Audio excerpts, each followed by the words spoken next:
আসসালামু আলাইকুম।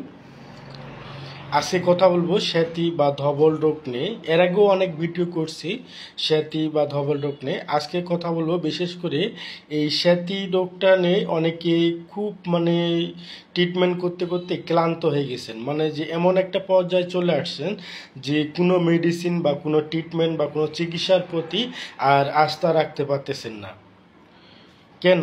এটা হচ্ছে আপনার দেখেন যে দীর্ঘদিন ট্রিটমেন্ট করছেন বিভিন্ন জায়গা থেকে, যে ট্রিটমেন্ট করার কারণে দেখেন যে কোনোভাবেই সফলতা পাননি বা সফলতা আসেনি, ভালোর দিক আসেনি, যার কারণে একেবারে ক্লান্ত হওয়ার কারণে অনেকেই এটা নিয়ে আশা ছাড়ে দিছেন যে সেতি বা ধবল রোগটা হয়তো ভালো হয় না বা এর ভালো কোনো ট্রিটমেন্ট বা চিকিৎসা নেই। আমি এখানে একটা কথা বলবো যে আল্লাহ যেমন রোগ দিছে, রোগ প্রতিকারকমূলক ব্যবস্থাও দিছে। এটা নয় যে ট্রিটমেন্ট নাই বা চিকিৎসা নেই। বর্তমান আধুনিক যুগে অবশ্যই ট্রিটমেন্ট আছে।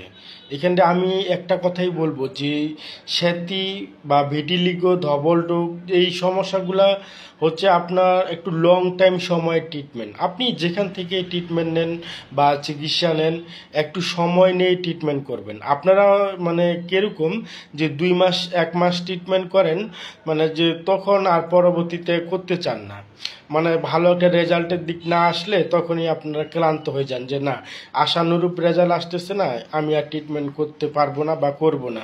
তখন আরেকটা নতুন করে চিকিৎসক, আপনি নতুন ডাক্তার চেঞ্জ করতেছেন বা নতুন ডাক্তারের কাছে দেখাচ্ছেন।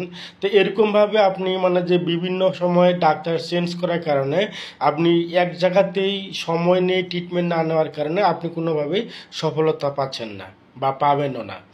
আমি এখানে একটা কথা বারবার করে বলবো, এর আগের ভিডিওগুলোতে বলছি, আমাদের এখান থেকে ট্রিটমেন্ট বা চিকিৎসা নিতে চাইলে আপনাকে অবশ্যই সময় দিয়ে ট্রিটমেন্ট করতে হবে, তাড়াহুড়া করা যাবে না।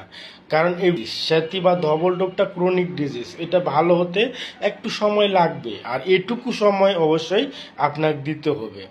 অনেকেই কমেন্ট করেন যে স্যার আমার সেতি রোগটা ভালো হবে কত দিনে। এটা সমস্যার উপর নির্ভর করে ট্রিটমেন্টটা হয়।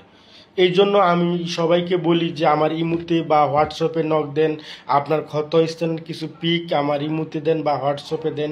আমি আগে দেখি আপনার প্রবলেমটা কীরকম, দেখে ওই অনুযায়ী আপনি ট্রিটমেন্টটা নিলে অবশ্যই সুস্থ হবেন। তবে আমি বারবার করে আরেকটা কথা বলবো যে আপনারা কেউ এটা থেকে ক্লান্ত হবেন না যে এটার কোনো ট্রিটমেন্ট নেই। অবশ্যই সেতি বা ধবল রোগ বা ভেটিলিগো যেটাই বলেন, অবশ্যই ট্রিটমেন্ট আছে। একটু শুধু সময় দিয়ে ট্রিটমেন্টটা করবেন, আমি বলতেছি ইনশাআল্লাহ আল্লাহ মাফ করবে। আশা করি বুঝতে পারছেন। আজকে এখান থেকে আবার দেখা হবে অন্য কোনো ভিডিও নিয়ে। আসসালামু আলাইকুম।